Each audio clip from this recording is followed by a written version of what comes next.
नमस्कार, स्वागत है आप सभी का। आप देख रहे हैं एनएमएफ न्यूज। आपके साथ मैं हूं नम्रता चौधरी और मेरे साथ हैं रोहित पांडे। चर्चा करेंगे संभल की, लेकिन उससे भी बड़ी खबर आज ये आई कि राहुल गांधी, जो कि नेता प्रतिपक्ष हैं रोहित, वो संभल जाने की कोशिश कर रहे थे, बावजूद इसके कि वहां पर 163 लगी हुई है।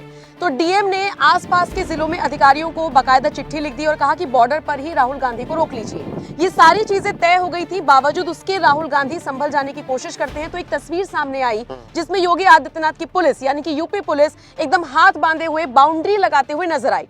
राहुल गांधी उल्टे लौट गए हैं, लेकिन क्या मैसेज गया है लोगों को? देखिए, ये तय था पहले से कि राहुल गांधी संभल नहीं पहुंच पाएंगे।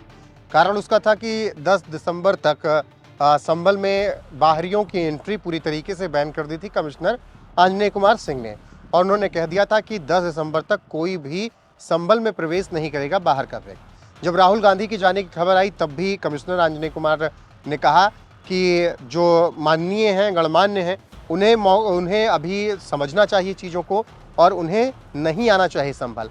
फिर भी अगर वो नहीं मानेंगे तो हम उन पर कार्रवाई करने के लिए तैयार हैं। इसके बाद फिर संभल के डीएम ने बाकायदा लेटर जारी कर दिया। आसपास के जिलों को उन्होंने ये बाकायदा बता दिया कि आप अपने बॉर्डर पर रोक लीजिएगा, संभल ना पहुंचने पाए।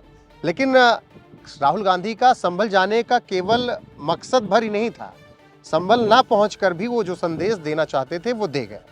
राहुल गांधी ये बताने की कोशिश कर रहे थे कि किस तरीके से उत्तर प्रदेश में योगी आदित्यनाथ का प्रशासन हमें रोक रहा है।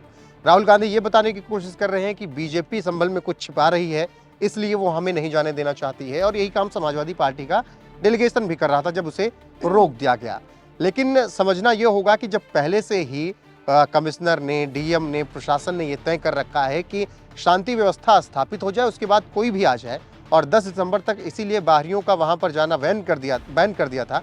ऐसे में राहुल गांधी ने राजनीति चमकाने की सोची और संसद में भारी बवाल हुआ। सदन का सत्र शुरू हुआ, अखिलेश यादव का बयान, राहुल गांधी का, रामगोपाल यादव का, और फिर इसी बीच राहुल गांधी ऐलान कर देते हैं कि संभल जाएंगे।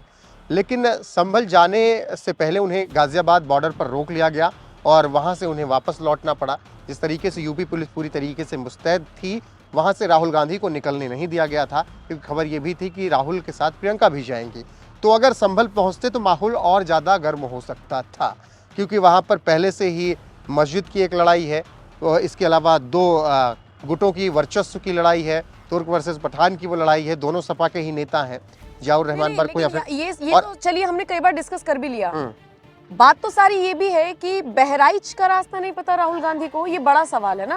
अखिलेश यादव भी एक ही समुदाय को खुश करने के लिए लगे हुए हैं। समझ में आता है कि चलिए आप राजनीति करते हैं, समझ में आता है, लेकिन फिर आपको दूसरा पक्ष भी तो देखना होगा और समझना होगा। देखिए, ये बहुत साफ है तस्वीर।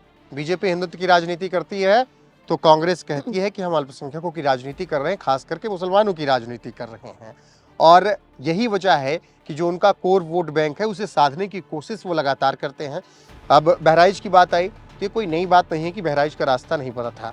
आपको क्या कहते हैं, चंदन गुप्ता की हत्या हुई तब भी आपको क्या कहते हैं वहाँ का रास्ता नहीं पता था। कासगंज का तिरंगा यात्रा में चंदन गुप्ता की हत्या हुई थी। बंगाल में इतने हिंदुओं को मार दिया जाता है, तब भी आप वहाँ का रास्ता भूल जाते हैं। हालांकि जब कहीं मध्य प्रदेश में किसी मुस्लिम समुदाय के ऊपर अत्याचार होता है तो वहाँ का रास्ता आपको दिख जाता है, वहाँ के लिए पैसा भी हो जाता है, वहाँ के लिए टिकट भी आ जाती है, वहाँ आप बाई रोड भी चले जाते हैं। लेकिन जब 5 लाख रुपए आप दे देते हैं संभल में उन परिवारों को जिनके बच्चों की क्षति हुई, जो मारे गए, चलिए ठीक है, इसमें कोई गलत नहीं किया अखिलेश यादव ने। लेकिन क्या रामगोपाल मिश्रा, जो 18, 19, 20 साल का लड़का था, जिसकी नई नई शादी हुई थी, जिसका घर आप देख लेते तो तरस आ जाती, क्या उसे भी 1-2 लाख रुपए उनकी तरफ से दिए जा सकते थे? सवाल यहाँ पर है, क्योंकि आप ही विभाजित राजनीति कर रहे हो, फिर कहते हो संविधान खतरे में है और बीजेपी विभाजन करने के लिए तैयार है। तो इन सब बातों को थोड़ा अब जनता भी समझने लगी है कि राहुल गांधी संभल क्या करने जा रहे थे और बहराइच क्यों नहीं गए।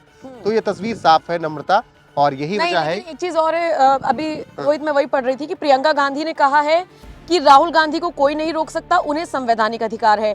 दूसरी बात, केसी वेणुगोपाल फिर से कह रहे हैं कि हम जाएंगे, हमें अनुमति मिल जाएगी तो हम जाएंगे। जिद पर अड़े हैं, जाएंगे तो जाएंगे, 10 के बाद प्लान कर लेंगे। बिल्कुल जाएंगे, लेकिन कानून को तो मानना होगा। मैं कह रहा हूँ कि जाएं, इसमें कोई दिक्कत नहीं है। विपक्ष का ये फर्ज है कि वो सरकार को दबाव में लाकर चीजों को अच्छा कर सके वो समाज के लिए, तो अच्छी बात है। लेकिन वो जो कह रहे हैं कि संवैधानिक अधिकार है, तो ये संवैधानिक अधिकार रामगोपाल मिश्रा के वक्त कहाँ गया था? प्रियंका गांधी जी, आपको ये सवाल राहुल गांधी से करना चाहिए, पूरी कांग्रेस से करना चाहिए, वेणुगोपाल से पूछना चाहिए। और मुझे लग रहा है कि सोनिया गांधी से पूछना चाहिए क्या वहाँ पर संवैधानिक अधिकार हमारा नहीं था। ये संवैधानिक अधिकार तब कहाँ था जब क्या कहते हैं पत्थरबाजी हुई थी। ये संवैधानिक अधिकार तब कहाँ था जब क्या कहते हैं नवरात्र के नवमी के दिन बंगाल में बवाल काट दिया जाता है।